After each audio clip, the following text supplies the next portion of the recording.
Hello, vinyl community. This is Tony P. I'm not in the basement, and the Queen's not here. I'm sitting in a car wash. It's a nice day in Western PA. That rhymes. And the Queen sent me to take her car to the car wash. And there's 3 cars ahead of me. So I have nothing else to do, so I thought I'd do my video here that I was going to do at home. So, a little background story. Back in high school, let me straighten that out. Back in high school, I had an album by Grand Funk Railroad called Closer to Home. And I also had 2 other albums that were duplicates. I can't remember the names of them. I think they were the live albums. And it was Christmas Eve, or New Year's Eve, and my parents decided to go visit my uncle and have a good time at my uncle's. I stayed at home because I was a high schooler, senior. On New Year's Eve, yes, the house to myself. And I had some buddies over, that was going to happen. I had some buddies over, listening to records.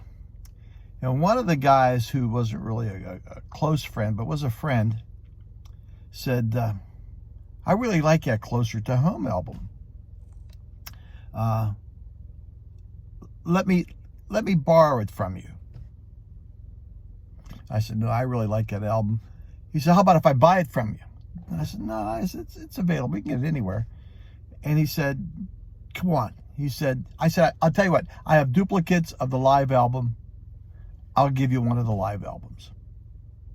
And that was the end of that conversation. To make a long story short, my parents came home early. That's another video in itself. And I went to clean up the albums. And guess what's missing? Ding, the Closer to Home album.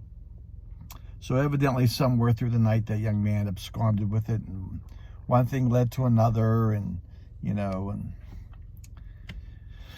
I forgot about it after a year's time. But as I got back into record collecting, that was a bit on my list. I was hoping to find it in the wild. So here's where the story comes in. I'm at Goodwill.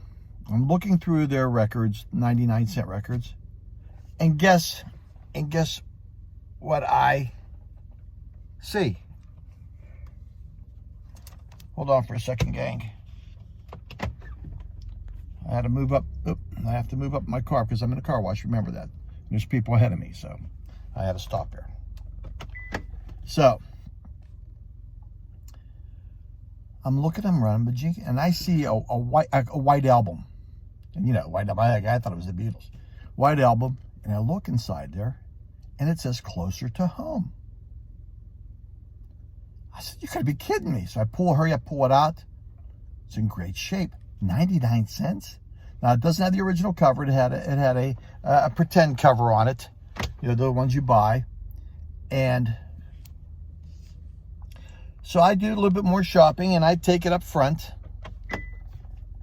And on this album, it says up at the top right-hand corner, 99 cents. I'm ecstatic. I'm having a whole, geez, I can hardly hold my breath. I take it to the front, and the young lady says, where did you get this album? And I sent it back with the rest of them. She says, that's not the price of that.